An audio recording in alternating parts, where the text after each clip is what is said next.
Welcome to the Highland Heights Sunday morning Bible class. We are doing another live version of the Bible class. I suppose it's always live, but this time we're alive together. We're alive together, we're yes. alive together. So it's good to know. Thank you for being with us for this conversation. We are continuing on our Ten Commandments series as we look at the greatest ethical code ever put together, right? What all of Western civilization and morality is built on is right here. And the reason I'm bringing up many of those things is tonight's commandment is particularly tied to those ideas of building up society in such a way. So if you haven't been with us, we have been spending 1 week apiece on each of the 10 commandments. We've been through 7 now, and so tonight we're doing number 8. So if you have your Bibles, let's turn to Exodus chapter 20. Verse 15, 4 little words. 4 words with pack a lot of meaning, and we will talk through those. So Exodus chapter 20, verse 15, you shall not steal. I'm going to have to look back down on it. Yeah, exactly. So very, very quick. Jeremy, how do we think about this? What does this mean what did it mean for them, and what does it mean for Christians today? Well, I think the first thing we have to start with is what is stealing? What is theft? Sure. And that's a word that we massage that a lot. And I think we massage that one, and we'll see this again next week. We like to massage these things to give us the most freedom of action for what we want without, quote unquote, violating the commandment. So, theft here is basically to take others' property without permission or without legal right. So you take something that belongs to someone else, don't have permission, don't have a right to it. What we think of it most often is bank robberies, which, it's really weird right now to go into a bank because everyone is required to wear a mask, whereas once upon a time that was a sign that someone was about to do something that violated the 8th commandment. Or, embezzlement. Shoplifting. If you've ever worked retail and you've seen the store security capture someone who's been shoplifting, it can lead to some very interesting or entertaining stories. We almost had someone take out a display TV one time, getting caught shoplifting when I worked retail. Wow. Yeah. So that's what we think of when we think of theft, when really it's anything you don't have a right to take. Sure. Okay. In our profession, education. Cheating is stealing. Yep. And it is amazing to watch students, again, rationalize this. Well, but I changed a word or two, therefore it's not stealing. Well, okay, you don't put a word in brackets of a quote and take the quotation marks out. That's still cheating. That's still plagiarism. And what you're doing there is you are taking something from someone and you're not giving them credit. Sure. You are claiming something is yours that is not yours. And that's kind of the heart of stealing. This is something that you have not been blessed with. Word blessed with is key. Something you have not been blessed with. And you're taking it as though it is yours when it's not. Yeah. It's funny as we look into what the word means. It's ironic how much of this commandment is wrapped up in the other commandments, right? So, verse 15, thou shalt not steal, but just a few verses before, verse 13, for commandment number 6, thou shalt not murder, right? So that's the stealing of someone's life. Exactly. Taking someone's life that is not yours. If it's anyone's, it's God's. But also it's the person's themselves. But this is stealing from the person. The commandment number 7, you shall not commit adultery. Taking a man's wife or a woman's husband. So it's once again, it's taking someone that God has said, this belongs to you. So we are often confronted with this idea that stealing is at the very forefront of what it means to follow the commandments. Now, those 6 and 7 are fairly obvious in the connection to stealing, but I would say that you were kind of going down this list that we need to have a very broad, expansive definition of what it means. We could go all the way back up to the very top. Yep. When we're thinking about who is God, if God is the only one who is deserving of our praise, who is deserving of our love and worship, then we shouldn't have any other gods before him. And if we do, then we are stealing the honor that rightly belongs to him. When we use the Lord's name in vain, we are stealing honor from him. When we don't keep the Sabbath, when we don't honor God's time, we are stealing what rightfully belongs to God. So in a way, we could very broadly define what it means to think about stealing. Now, while I think that that's right and appropriate, I think that it also deserves its own attention. That is not directly tied to these other things. I'll go ahead and talk about this, and then I'll hand it back over to you. We both teach this. We both teach economics, and when we're thinking about economics, one of the very popular ideas that comes up is property rights. Right? Mm-hmm. We like to know that if I have things and no one's going to steal it from me, we're not going to have squatters come into our house and just say, this house is mine now, like that. That's not going to fly in a well-developed society with good courts that can enforce property rights. And we might be thinking, well, what does that have to do with the Bible, right? Well, not only does the Bible tell us that stealing is wrong, but also in Genesis, God gives things to Adam. He says, you're in charge of this. Mm-hmm. You're the one that needs to till the land. You develop this land, and you will prosper because of it. So human flourishing is set up at the very beginning of Genesis. And one of the ways that happens is that God gives ownership to people. He gives them creative license, really. He makes them like himself and says, you go and do, make, flourish, fill the earth, right? It's because that we have property rights, because we have the ability to say that not this is mine. We're not 4-year-olds saying mine, right? 3-year-olds for me.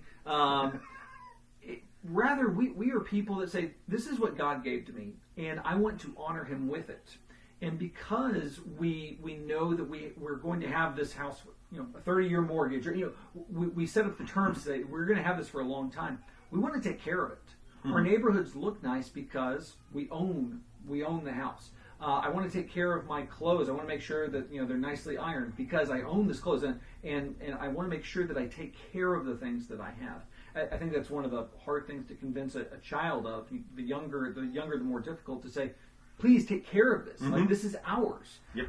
So when we have property, when there is the idea of enforcing something, enforcing non-stealing, we want to take care of it. So the idea of don't steal not only is a negative commandment on others, but it's also a positive command for those who do own to have value in what they have. Yeah, I think you're right that when we own something, there's a long-term view that you don't have, and this kind of gets to some of what's going on with the heart and the attitude that leads to stealing. You don't have with something that you've taken. Okay, the heart of stealing is selfishness. It's just like we talked about with adultery, personal gratification. It's I want it my way. With apologies to Burger King, I want it my way. I'm going to get it my way instead of saying I'm going to get it the way God wants me to get it. Okay, so there's a heart of selfishness there. There's also a heart of laziness. The way you build things takes time and takes effort, and the temptation is very real to take a shortcut. Yeah. The problem is that shortcut is lazy, and we talked about cheating. What's going on with cheating is ultimately student just doesn't want to do the work, doesn't want to put the work in, which is ironic when you look to the extent to which some kids will go to cheat. It's like if you had just spent half of that time studying, you would have made a better grade than you made while cheating before you get a 0 for cheating. So there's an idea of I don't want to put forth the effort. I want to do it my way. I want to do it now. I want to make this happen on my timeline. Which ultimately, when you boil that down, there's a trust issue there. Okay, we are given the things that we have as stewards from God. Right? We have material blessings from God. Okay, so God says, "Here is what I am giving you." Well, do we trust God enough when God says, I'm going to give you enough? Okay? Or do we say, I want more? I want mine. I want my things. In the Sermon on the Mount, Jesus talks about ask and you shall receive. He talks about the passage of look at the grasses of the fields, look at the birds of the air. Okay? What he's saying there is not, you don't need things to survive. He's saying, God will provide the things you need to survive. Okay? So when we steal, what we're saying is, I want more than I have been blessed with. Yeah. God, give me more. Give me more. Give me more. Give me more. Give me more. Give me more. Why ever we steal? Steal out of jealousy. They have something, I want it. That's quote unquote not fair. Okay. Of course, who gets to define fair? Well, isn't it amazing how often fair is what I want? You know, fair means I get what I want, and you know, if you don't get it, well, life's not fair. That statement works really well with other people, but we don't like it very much. Or out of fear of running out. You know, I'm going to go grab more because I'm afraid I'm going to run out. See, and we lose sight of the fact that we are given things on this earth to live. We're given things on this earth to survive. And God grants us what we need. Okay?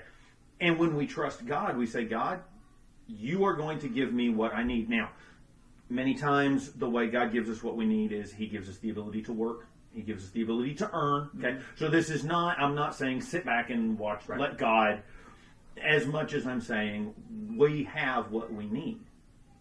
And so when we steal, we're betraying not only a sense of personal gratification, we're betraying a sense of, God, I don't trust you, so I'm going to go get it on my own. Yeah, so it's interesting because for the person who doesn't trust God, they have to trust someone, and so they end up trusting themselves.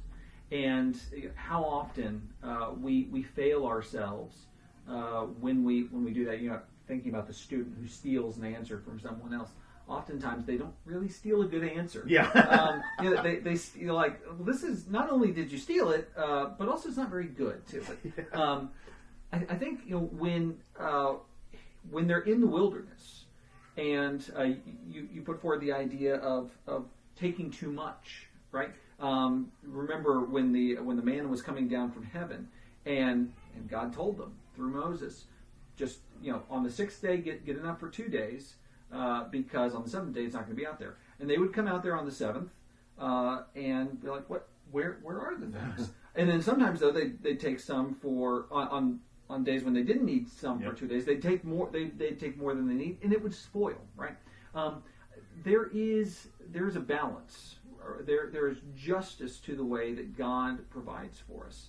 And when we try to take more than we need, whether it's buying too much toilet paper at the beginning of a pandemic or whatever, but there's a corrupting influence to material possessions. And so stealing is not, you know, we've talked about, you know, stealing physically. We even talked about, you know, intellectual property, whether it, you know, illegally downloading songs and movies or stealing answers off of tests, right? That's still, that is stealing. It's still stealing. Okay. It is theft as well. Yes. Here we go. Yeah. But even beyond that, we can steal from the future. Think about it this way. If I'm always wishing for my kids to grow up, or I'm always thinking about, well, next year will be better, and maybe next year will be better. We can but hope. So sometimes we steal from the future. We are thinking too much beyond where we currently are. We're thinking about something that is not currently ours, and we neglect to do the things that God wants us to do in the moment. We believe that God has prepared us for good works. But if we are thinking about the good works that I'm going to do 10 years from now, I'm not saying we shouldn't prepare for things in the future, but to neglect the good that we should do now is also a form of theft. It's a theft from ourselves. Essentially, it's a theft from myself right now by myself in the future. So when we think about the way that it shapes our psyche, the corrupting influence of always wanting more, never being satisfied with what we have. I guess that gets into number 10 as well. There's a way that theft makes us lazy in the moment, by justifying the good that can come from taking from other people or taking from ourselves in another time frame. It's really easy to warp our minds to believe that we are better off because of stealing. So I think that laziness is important. So what are the other things we want? Well, I was just thinking while you were talking, the way you framed stealing from the future. In many ways, theft is, thinking about it in that way, is a microcosm of what sin is. And so not only is stealing sin, sinning is stealing from the future. An example I often use with my kids about what sin does is Jacob and Esau. Esau was a man of the field, so he's out hunting. Jacob he stayed at home more, and was around the tents. And so he sets up his little pot of lentil stew. Just so happens to set up his little pot of lentil stew on the road that Esau's going to come back down. Shocker. Let's not forget Jacob the conniver here. But Esau comes up and he sees the stew. Give me some of your stew. And or Esau says, give me some of your stew. Sure. And Jacob says, well, what do you give me for it? Okay, see, there's the grasping nature of theft and of sin. Although, was this really theft? Because Esau says, well, I'll give you my birthright. What do you want? Well, Jacob says, how about your birthright? What good is my birthright? If I die, okay, again, it's 50 yards probably to the tent. He's not going to starve by the time he gets to the kitchen and gets a snack. But Esau, not thinking any farther than the tip of his nose, says, well, what good is it? So, yeah, I'll give you my birthright. Okay? And because there were only 2 sons, that's 2/3 of his father's wealth. Yeah. So he's giving up 1/3 of his father's wealth. He is cutting in half what he is going to inherit from his father for a momentary pleasure. Well, that's what sin is. We are taking this eternal blessing, and the birthright wasn't eternal, but it was. Okay. We're taking this eternal blessing, and we're stealing that blessing from ourselves in eternity for a momentary pleasure.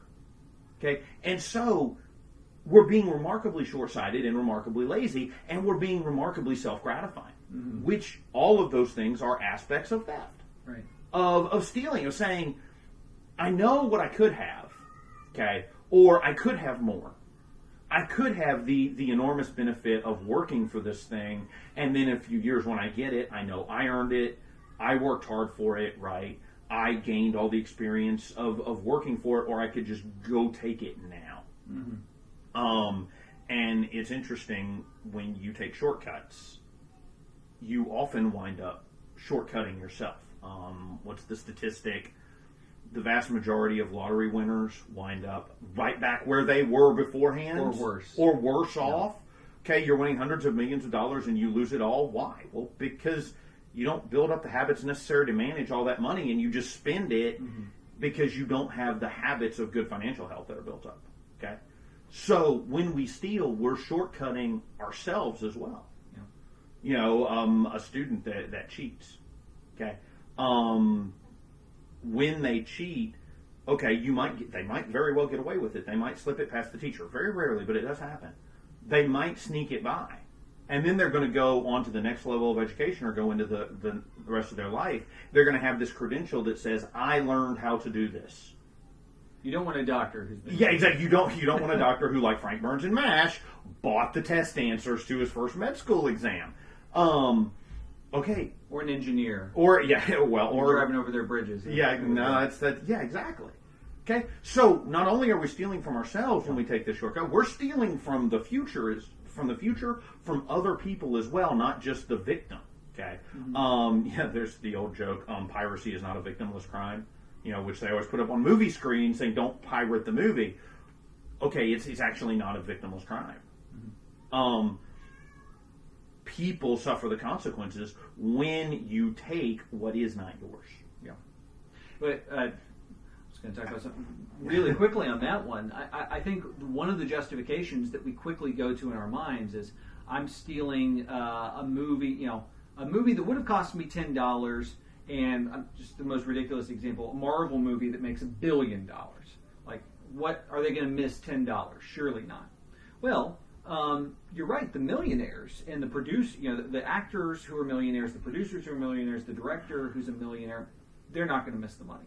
But it's the individuals who were making the movie, and those are the first people to be let off. So, there is some thought behind the idea that no, this is a victimless crime. Or sorry, that there are victims in the crime. Sorry, my bad.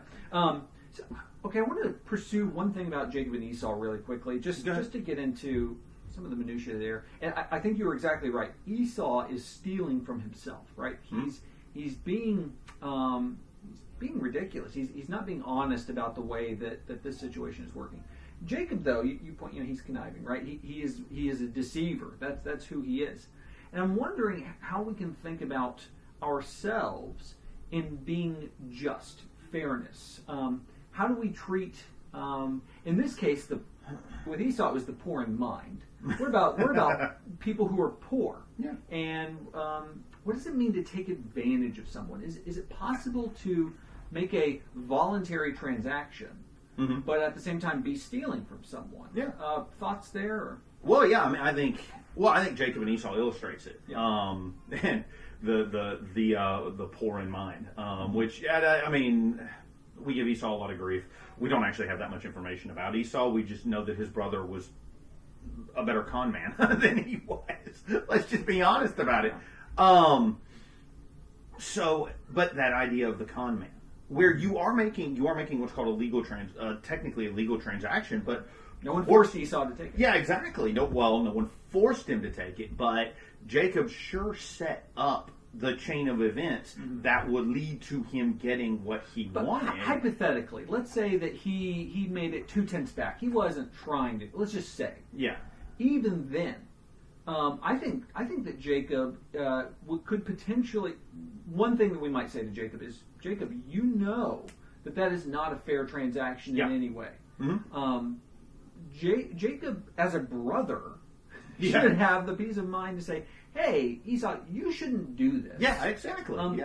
When, it's the used car salesman. Like, if you have information about what you're about to do, it might not legally be on you, but morally, you should be responsible for giving information that helps the other party make their decisions, or just being a good, kind person. Yes. Does it pass the smell test of being nice, right? Absolutely. And so I think that there's something missing from Jacob. Even if he wasn't trying to do it, he still should have stopped. Now, if he was trying to, obviously he's not going to stop. Yeah, no, so. Yeah. Well, and that, I think, gets to the heart of what we do wrong with the Ten Commandments. Jesus is kind of addressing this in a larger sense. This kind of underlies a lot of what Jesus is saying when he talks his way through the Ten Commandments in the Sermon on the Mount, where Jesus is saying, okay, what you've done is you have tried to draw the line so that you don't cross the line, which is, okay, it's good to not want to sin. Let's just stipulate that.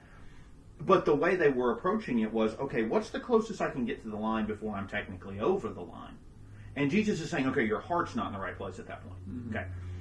And what the illustrations you've just used, the used car salesman, Jacob, if he knew what he was doing, there is a sense of honor, of honesty. Spoiler alert.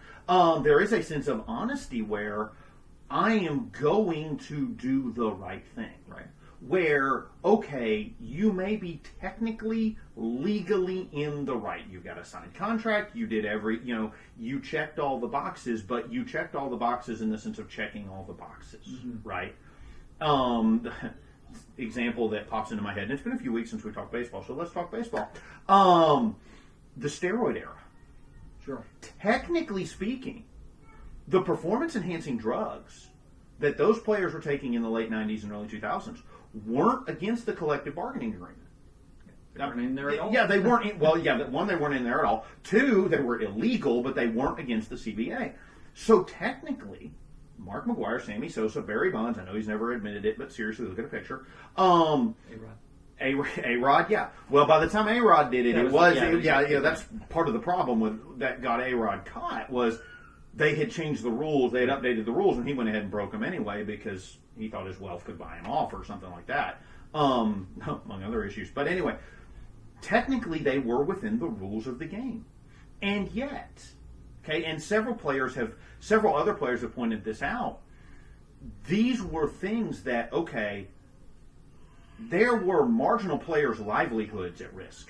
Okay, the Astros sign stealing scandal a few years ago. They were banging. They were using the video replay room and banging on trash cans to tell them what they were gonna, the pitch that was coming and things like that. I mean, technically, they kind of walked the line, but the rules on the books were a little iffy. MLB has since fixed that, and haven't fixed anything else, but they fixed that. Okay, they've since fixed that. Okay, in the rules, and they've punished the Astros. You can't do this anymore.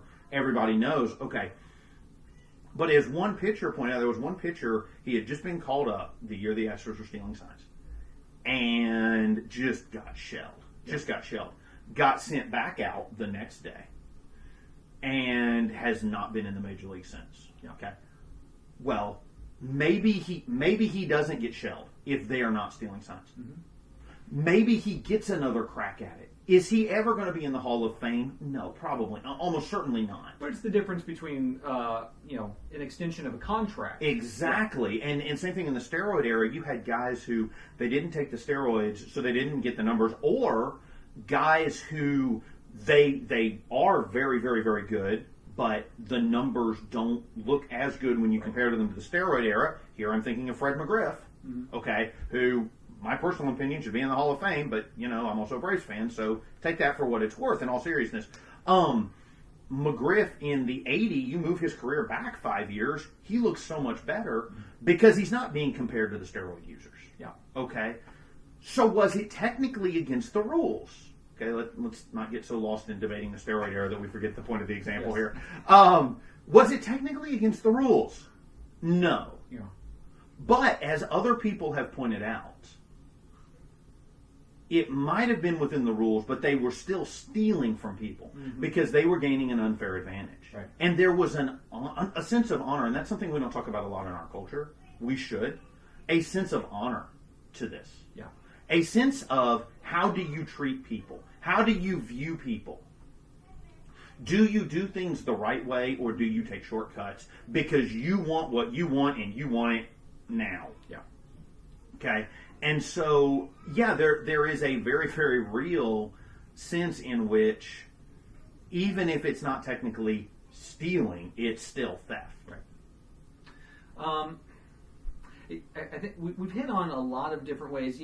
There's kind of a base element to stealing that everyone who's a part of this conversation knows what stealing is. Right. Yet at the same time, I think that part of following Jesus is asking ourselves all of the different parts of our lives where we can say, am I being honest? Mm-hmm. Am I being ethical, moral in the way that I view what belongs to someone else, and even what belongs to me in the future and what belongs to me in the past and right now, right? Okay, as we're thinking about all of these things, let's go to closing comments. We've got 2 or 3 minutes left. How can we think about how we internalize this as Christians, and what should it change most in our lives? Philippians 4:13 is one of the most misused passages in the Bible. And whenever you hear it used, if football teams will have it painted on their locker room, and they're leaving the locker room and they're touching Philippians 4:13, I can do all things through Christ who strengthens me. And I actually, when I was coaching baseball, we were in a playoff game, and we had a freshman starting that game, and he wrote it on the bill of his cap. Pitched a great game, by the way. We won. It was awesome. We were really happy about that. He pitched phenomenally that game. Okay. But we reduce it to kind of a mantra. Mm-hmm. I can do everything because Jesus. Okay, in the context of Philippians, 1, Philippians is written from prison. 2, Paul talks about contentment in Philippians 4. Mm-hmm. So he's writing from prison. Now, probably it's not the Mamertine dungeon. He's under house arrest because it's one of the prison epistles. But still, he's got a Roman soldier chained to each arm. Even though for Paul that's a captive audience for preaching, still he can't go where he wants. He can't do what he wants. He spent years in jail now between Caesarea and Rome, waiting on his case to be heard. It's not been fun. Yeah. Right? He's just been through a shipwreck. Okay, all of those things. When he writes, I have learned the secret to being content. And the secret to being content is I can do all things through Christ who strengthens me. Okay? The heart of stealing is a lack of contentment. Okay? I want more than I have. Mm-hmm. So much so that I'm not going to trust God to give me what I need Okay.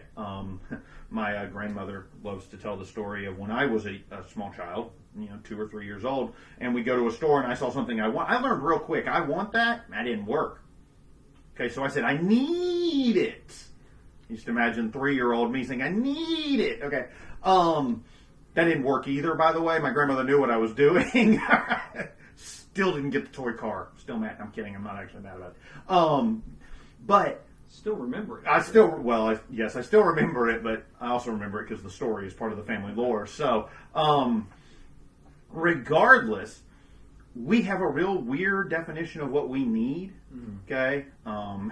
Sometimes my students will complain about the cars that they have, and I'll go, well, does it have 4 wheels and an engine and get you where you want to go reliably? They're like, yeah. And I'm like, okay, then it does its job. Okay. I get that you want the bells and whistles, but it does its job. See, there's what we need, and then what we want. Contentment is looking at God and saying, God, I may not have all that I want, but you've given me what I need, and I'm going to trust you enough to not go around your will to take what I want. Mm-hmm. Yeah. I like the connection of Philippians 4:13. Kind of puts it in context there. I'll give a closing thought, and this is not the takeaway. It's not as good as what you said. It's just one more thought that I had that I didn't put in earlier. I was thinking about, we were talking econ earlier. There's a Milton Friedman quote. Basically, and it's too long, but I'll just kind of give you the front and the back of it. The front end of it is, people spend their own money really well. People do a good job of going after the things, taking care of the things. We talked about that earlier. But on the back end of this long quote, he says, other people spend other people's money really poorly.